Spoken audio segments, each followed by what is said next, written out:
mbote na bino baimboka bozali ebele na baetando na bino bozolanda biso na ngonga oyo papa mama merci beaucoup bozolanda biso de partout surtout na chaîne na bino munene Dosta TV à YouTube et puis na kati na chaîne oyo Canal King Télévision Télé Vérité. Merci beaucoup na équipe technique oyo bazo kwa siré émission oyo Brinonzinga Manzaka Malion Msimbi ya Mavinga. Merci beaucoup na ndeko Dosta oyo azoko ba toujours kopesa biso confiance ya ko présenter bino émission Oyo les valeurs RDCN présentée aujourd'hui par votre humble servante Marvel Nakam Sesengo Mingi Yakoye Babozali vraiment ebele Yakolanda biso surtout na diaspora mbote na bino et ba meilleur V toujours voilà lelo na yambeli bino président Douli membre de la société civique RDCN lelo tozanae na kat na plateau Oyo bon ino na zolo apé ya mona pe ba travail déjà makamona pa ya IGF IGF faza na makasa ko lobisa biso ba détail makamunyoso yazo pona ba détail makamuso alobi te yazo yepa comme on dit politicien parce que na comprendre nzoka c'est un service public de l'état en ce moment et puis commence trop à apprécier patron na nzoka ye patron des ba république quand on dit les hommes passent les institutions restent c'est-à-dire na niveau présidence quand bien même qu'ils allient institution personnifiée la personne qui occupe ça maintenant il va passer et présidence égotique président égotique donc voilà yem tayo biso biso ma péage qui na biso yebi que péage ça la ile oté non ma péage qui na ba poche ba tout yebi et puis c'est regret na yepe yango na IGF na suka mais au moins on va détenir la responsabilité parce qu'il y a pour moi continuité à l'état dans le fonctionnement et puis continuité à l'état na ba profit. Donc, bateau à l'eau, nous soit remplacé, bateau continue de profiter, n'a pas service sur l'état, bateau à l'ebosso, va créer. Qu'est-ce que vous croyez? C'est comme ça se passe. Donc, bon, un péage qui n'a nulle part, bateau à l'IA, n'a pas en Bazali, IGF, parce qu'il y a déjà rapport, naïe, alors que péage mawa trop, mais comme bateau baza, qu'on a au moins un bateau, il est non, le colisant dans le côté, le colisant, ils avaient côté, qu'on a, ils avaient plus difficile. Mais ceux qui ont bateau FCC, va venir à 4, ah, mais vas-y, ma bigo, on a déjà bien avant, parce que, ah, ils ont sauvé, ils va télémélior. Bon, ce qui est vrai, dans beaucoup de surtout on a un problème. Quand il y a une situation qui se passe quelque part, et que cette situation est bénéfique pour Namboka, cette situation est bénéfique pour Namboka, on va commencer à remercier le chef de l'État. Oui, ça y est, béton, grâce à béton. Ça, c'est l'impression que j'ai. Mais ceux qui m'ont raté, moi, difficulté, on a l'impression de chercher le bouc émissaire. Et chercher même il y a la responsabilité par le chef de l'État. Or, le chef de l'État, qui est responsabilité, carrément à comme non, il a cette volonté. Dans la vie à gestion, il y a beaucoup, surtout beaucoup des amenés, pour nous soucier, ceux qui échappent. Moi, non, j'étais pas informé. Je dis non, on va répondre. Mais toutefois, pour ceux qui échappent. Ceux qui échappent, mécanisme à récupérer à vos frontières. Tout ça, le mécanisme. Ceux qui sont ratés, ok, est raté. Mais qu'est-ce qu'il faut faire pour récupérer la situation? Il y a un nous a cité. Et raté, quand les gens vont dire qu'il est raté, pour la nini, pour la nini, nous avons gagné de yoki, un mécanisme de récupération pour corriger. Donc, nous avons un mécanisme de correction. Situation de la loi Est, ce sont des situations prévues dans notre constitution. Mais si ils ont prévu dans la constitution de Bisso, et que nous avons une constitution prévue. Résidence aux Arabes, faut dire il y a un bateau qui a forcé notre. Nous n'avons pas de donc, sur le ligne, on a comme opposant. Pour nous, comme ça, on a failli nous rabouiller. Nous avons failli nous rabouiller. Nous avons failli nous conseil peut failli nous ok, quand on a assez à pour là qui, tous les élections nous sous, tous les systèmes de la loi électorale, de manière à ce que c'est à la indépendante, voilà l'objectif de la mission. Mais on ne doit pas commencer à parler, oh non, vérité des îles, montez de Tiga, à Tiga de paix. Et on a dit que quand le chef d'État pose un acte, et cet acte-là, il va prévu dans le mécanisme de la Constitution, nous devons avoir le courage de lui dire avec tout le respect, son Excellence Awa Bouité. Maintenant, je dis avec tout le respect, les mécanismes, il y a gestion de la crise, dans la situation exceptionnelle, prévoit que tous les pouvoirs traditionnels, basés à la connivence, basés à l'ensemble, nous avons le pouvoir dans la nation sur la côté. Parce que nous sommes comme à côté de la dans le cadre interinstitutionnel. Donc, dans le cadre de la période exceptionnelle, le pouvoir exécutif, le pouvoir législatif, le pouvoir judiciaire doivent se mettre en concert. Et même la France, tout le monde qui. bien que Covid est là qui commet Makassi, va réduire même le nombre de parlementaires. Mais le Premier ministre, il y a quand même qu'on expliquer, il faut comprendre. Même dans le format réduit, sous forme de commission. Et les lois, ceux qui ont une décision, passe sanitaire, ont les cas. Les lois, qui Conseil d'État est confirmé, ma cambasso, la passe sanitaire, changé, comme ça, qui nini. Conseil d'État. Mais pas dans le depuis crise et bandit. Va saisir le Conseil d'État, va saisir le Cour constitutionnelle, va mesure sur la zone, ne fils que pour vérifier, ceux qui sont là, il y a la Constitution. Et débat, mon et le gouvernement a même tenté. C'est la loi habilitation. C'est-à-dire quoi? Loi Moko a se passé dans le Parlement pour avoir une mesure dans la période où il y a Moko. Quelle responsabilité? Quelle responsabilité? Or, dans le cas où ils ont biso tout au sangani, comme ça, ceux qui dégagent les alliés, biso tout au sangani, tu m'as été là tout simbian. Au moins, on a niveau il y a 100 jours. Le gouvernement était là. Le gouvernement qui bat les alliés qui ont. Mais Batunabiso va commissionner le gouvernement qui bat la conflit dans le président de la République. Les alliés qui demandent. Au lieu d'éviter ça qu'on a sabattu. Non. Ici, on travaille dans le cadre de la continuité. Parce que notre pays a un système, il y a des dispositions transitoires. Une institution, où il y a une loi. Parce que le mandat ici, les 3 ans démissionnaires, à cause de là, il y a mis balai à remplacer, il y a des conditions où il y a à côté là qui. Ça lui remise les prises. Donc le gouvernement qui était là après l'élection, d'ailleurs, même le gouvernement qui a préparé les élections au chef de l'État n'a pas sur l'état qui, gouvernement Tibala.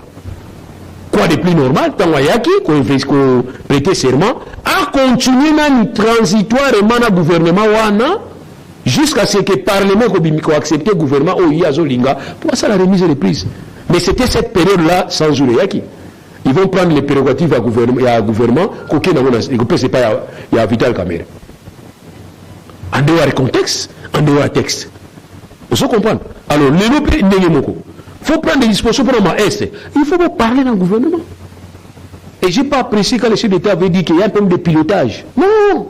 Dans ces systèmes semi-présidentiels, pilotage, c'est qu'il y a un pilote. Non. Collaborateur. Arrive collaboration.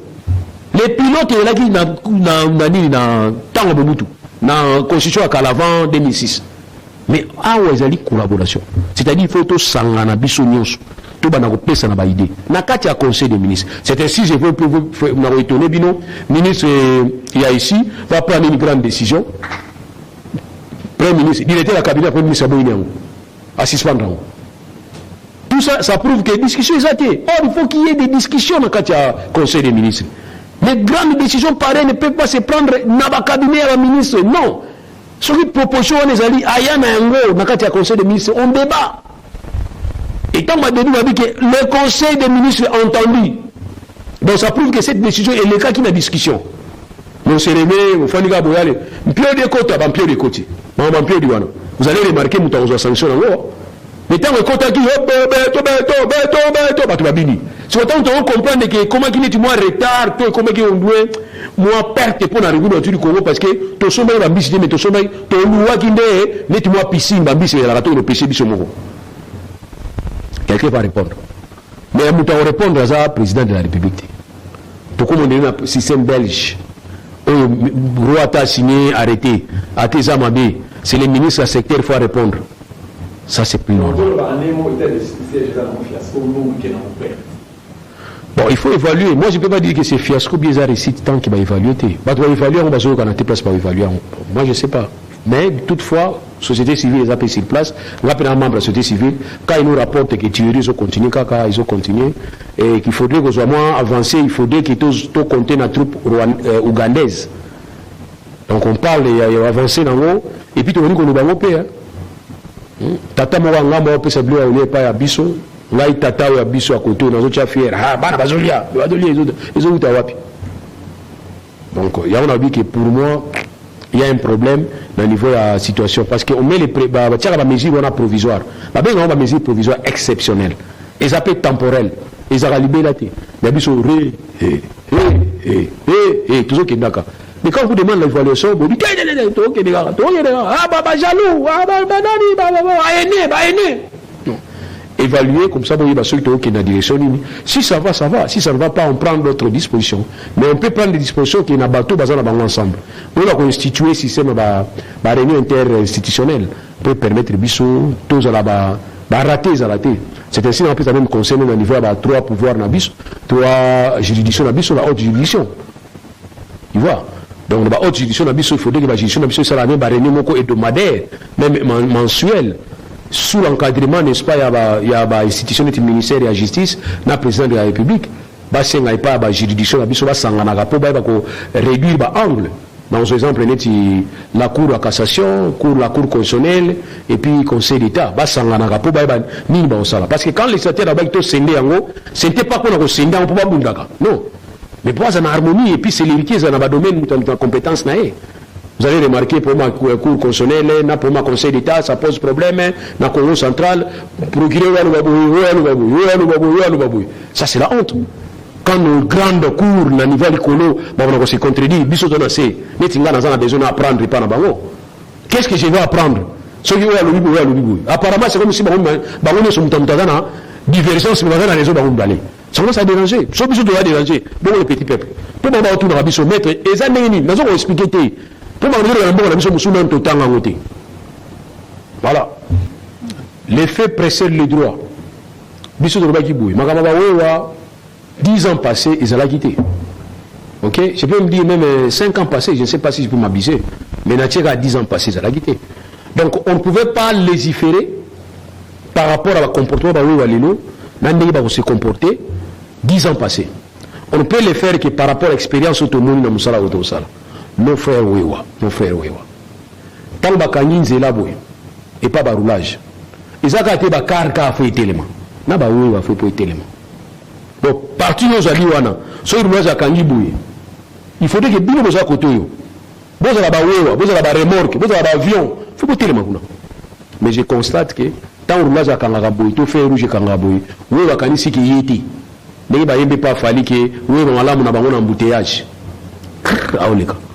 Tant qu'on a car, monsieur Zoya, qu'on a ta vie ici. Parce qu'on a conscience. Oh, ma commission de garde, nous avons un baby, nous avons conscience. Comportement. On peut ça y conseil. Nous avons s'attendre à Talomi Soumabe, on les a pété, bien finga, on est mené. Ça, c'est ça les comportements là-bas. Et puis, il faut que nous ayons un CR remorque. À côté de CR remorque, crac, crac, tu peux dire crac, crac. Si vous chauffeur à le colo, a évité que l'on ait un sécuna. Tout le monde a un sécuna. On a signé. Oui, oui. Baza identifié. Mais ça constitue une force sociale, les lots. Mais ce que je regrette seulement, cette force sociale, c'est comme si elle n'y va dévier en haut. Et comme on a visée politique. Mais or, faut-il que la force sociale peut aider la population à déplacement. Est-ce que même nous avons monté dans le visée politique. Ok. On a fait là pour intérêt à la population. Vous allez remarquer, Binomoko, que oui, ils n'ont pas allié sa famille. Mais premier, comment dire que oui, ils sont obligés d'orienter la politique. Donc, mobile, pendant que la marche politique, et comme il y a donc, on a fait la moussala pour la famille, et nous pouvons nous appeler moto, on a besoin de orientation qui est ça, c'est ça la démarche politique. Mais ils n'ont pas d'intérêt dans la montée. Nous sommes pour considérer comme moyen de transport, tout régulariser, ok, tout régulariser, tout tient dans la condition beaucoup où on va la protéger. De manière à ce qu'il y a à la protéger, nous salawana pèse à la protéger parce que c'est une profession. Ngaï, nous avons bien. Je ne reçois pas espace à pouvoir dans le Bisso. Mais ça, les belés dans le Congo. On a mon arrêt tinati. Mais ça, les belés. Baroulage. Bah, pire, tout sur la guitare, tout sur la bien dans le Lango. Nous avons remplacé par robot. Mais nous avons conscientisé la population de respecter le feu rouge. Si nous respectons le feu rouge, l'embouteillage, nous sommes en honte. Parce qu'il y a d'autres embouteillages, ils ont bis sur le conducteur. Alors, ce qui est roulage, ils ont réglementé. Roulage, ils ont réglementé. Ils ont posé une infraction. Pour aller pas na yo, tant qu'il y a un bureau, Deuxième problème. Dans le bureau de roulage, ba bureau za la souté boye ka rapport à circulation routière bureau ezati bon na bureau té parce que là peut ça ma kasi bureau to ke na bureau donc comment na bureau na mbongo peut ça bango na l'état besoin yo pe l'état comment je permettre ba service pour exister na mbongo bango ba lia ba oyo mu na hoté bon musala wana ça j'ai dit bon musala wana ou bien soit tout ça n'était pas mbongo musu ezalaka au temsi mutuka mabe okuta notes na yo na notes wana okuta wana okufuta pour un mauvais parking qui me fout na banque ça va encore poser notre problème de colonage journaliste par immatriculation monsieur Zarabi sauté acte de vente 10 actes de vente nous t'attendons là 83 yo sombi acte de vente à lelo tant yo sale infraction ba tie papier nous t'avons fout à mbongo wana nous ta 83 exigence monsieur Zali wana obligation ba mutation quand tu rappelles l'état mbongo parce que mutation est un bon. Si l'État s'organise pour la mutation à Congo Mobimba, à Ozombo est belé. Mais qui par été, il y a négligent. L'État négligent à qui par été. Ça pose des problèmes. Or, ce qui est réglementé, nous tout cas, nous sommes là, et ça, nous combo na yo, immatriculation na yo, et qui va coûter un tambo libienté, va appeler le numéro na yo à compte. Ok? Tango, bazoka tayo mo, parce que télé libienté, il y a un policier dans la recoute na té. Mais on tire nos papiers pour foutre dans la banque n'a pas de monde. Et qu'on peut la police, la mission en cache pas qui n'est sous salade. Parce que la police, la mission routière, bazarandeni. Si on a une courtoisie routière, on doit faire un baillard à sauter. Pour aller baillard à sauter. Pour aller que mon les athées, chi les athées. Donc, biso bilan en abandon. Et puis là, on a remarqué en abandon, on a biso 18 et 19 barouage bazar à sauter en zélaté. Pas quand on a bazar à sauter. Est-ce que mitou que côté, mitou que ça. Pour aller au Kindaga, bah yebi, parce que c'est comportera bien en moitié. Parce que ah mais oui, il y a des fous, chauffeurs fous. Il y a des chauffeurs fous. Moi j'ai vu un chauffeur à Hollande roulage, pas tout à l'heure, tout les mines. Oh, on a dit, c'est là que on se tout à roulage, donc on va comprendre le chauffeur ou un chauffeur rebelle. Alors on va comprendre que la bouteille a faux cop, la bouteille. Nous avons la circulation routière peut la bouteille comme ça. Mais à condition que basé sur le terrain, basé sur le comportement à malam, il y a que ça la réunion ça. Quand on vous demande d'appréciation, c'est-à-dire, ce n'est pas toutes les infractions qui sont répréhensibles. Monsieur Lara n'a conseil. Kende na baramoto. Fait rouge en Abonushan. On fait rouge à baramoto, au Taïsta. Et puis là, ta. Souvent, on ne paye pas vert, on continue à Kati. Na Kati, quand on a un bouteille, il y a des personnes qui malé, mais pays rouge. Roulage à Inambasso. Abi oublié les faits. Donc, il est inconscient. À éviter que, condition, il est au mouton à se retrouver là, état lié. Mais quand on va continuer à bango, général Kassonga, il y a comme ça là, je me souviens général Kassonga, mais on a les mis là, non? On a les mis bango, on va se non, si on a les mis bango, on va se ils ont ça tablier, démissionner. Il faut qu'on ait ça bango, il faut savoir apprécier. Donc, tant qu'on continue à bande entre Poabima et la bande en fait, et que le monde a gagné en faire, et qu'il y a un embouteillage, aujourd'hui on appelle qu'un embouteillage, c'est ça, Liboso. Dans l'embouteillage, on a moyen de progresser, zate. Na katia bande, de coutier rouge. C'est lui là où on s'en amène. Au cas où on compte na katikati place, ba mususu o bazana ngambo kuna, au bloqué avec ba o les gars déjà. Les cas, c'est la moindre des choses. Kende wana, nazo dénoncer des places wana. Na wana. Bazawana soko koti, moun de peli vert, ozo leka, embouteillage déjà Liboso, moun de peli rouge na katikati embouteillage wana, ba koti na kati ba wiki au billet rouge. Alors, et dans tout ça, quand vous ne dites rien, vous les autorités, c'est que biso tout ça a droit qu'on va que bimonde de tinda bango. Vous avez des discours à parade, na discours à bureau. Il y a parade de la ligne. Ba konja mboka, ba sengi bo respecter population, boka ngakanga batu te. Botika batu tranquille. Nzambe konja mboka ça social peuple là tranquille. Peuple vote qui est, on a discours à parade. Les discours à la bureau et pas à mon police après ça va au kanga bango vraiment on a besoin de mon na zobela et mon bana bi zobela ka trop nanda ko bozolia bozotonda te ba tu so no botra mo ya te so za banganga yi so ça ba c'est sécurité nous on va encourager il faut comment on demande ça so nganga so ça on sécurité ya mon ba mababe za mingi banda kuna bino mais moi je préfère bato ba ya osenga nga so muta senga en tout cas na place mo na bomba moi so na bini na mbongo belete moi 10 000 na bomba pembe to 5 000 sur le village moi dans la calme na bien katika yaka so ta 1000 francs somba mai pour na mona comportement na yuza malam c'est ainsi nga na cadre il y a un groupe na biso je reste responsable tous autres entrevoir possibilité à ressemble biloko mikemike neti baloso baboko mikemike to ko luka roulage bazara bien neti moko petit moko azala na Prince Kasavubu 24 très bien akanga mutu te mama moko azali na Wileri Kabinda mère wana Madame Cécile. très bien na moko azala awa na Masavko non wana Et papa. wana je vous dis la vérité ils n'ont que des conseils à donner donc bango azana batindaka mbongo na bureau te conseil kaka kopesa wana tolingi totala dans la mesure du possible comment tokende ata mwa eloko toyebisa bango kaka nzambe azala na bino ebomona bato ya ndenge wana baza beni bato ya ndenge wana baza béni mais mosu omona face kaka elongi omonaka oyo tracasseur parce que moi je commence à reconnaître bato na elongi abi oyo na voyou oyo tracasseur oyo voilà donc yango nabiki mpo na nga nakosenga tout simplement et permettre à ce que na makambo etali makambo ya nzela bobongisa banzela na otali na bafeu rouge botia bafeu rouge oyo eza na cadence feu rouge ezalaka na cadence misato ezalaka na vert orange rouge ezalaka na rouge orange vert alors na kati ya cadence wana soki agent circulation routière aza wana il peut réglementer soki aza réglementer eke erreur moko esalami ya mutu ki ase retrouve na kati ya embouteillage na feu rouge fo ozala quand même na bonzambe il y a qu'on reconnaître que appréciation dans les alliés ce monsieur il s'est retrouvé là-bas parce que embouteillage a eu besoin il y a un moyen avancé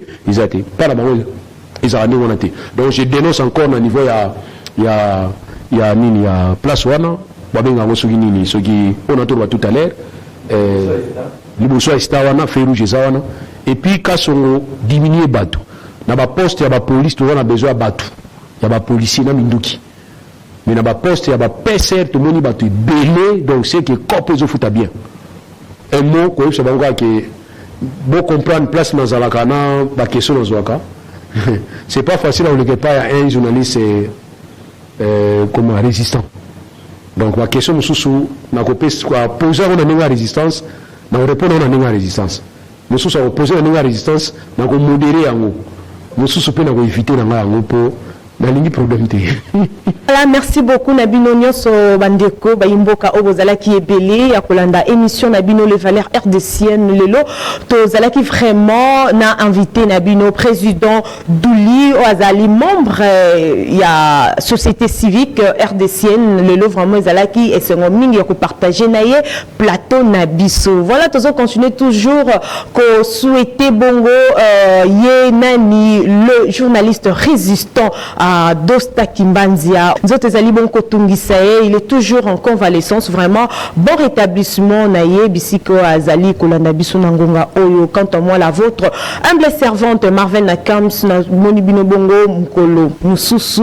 Merci beaucoup, na équipe technique Bruno Nzinga, Amsimbi Yamavinga. Merci, Nabino Bandeko, Bozalaki Ebele, Yakolanda Biso. Bonne suite de programme chez vous.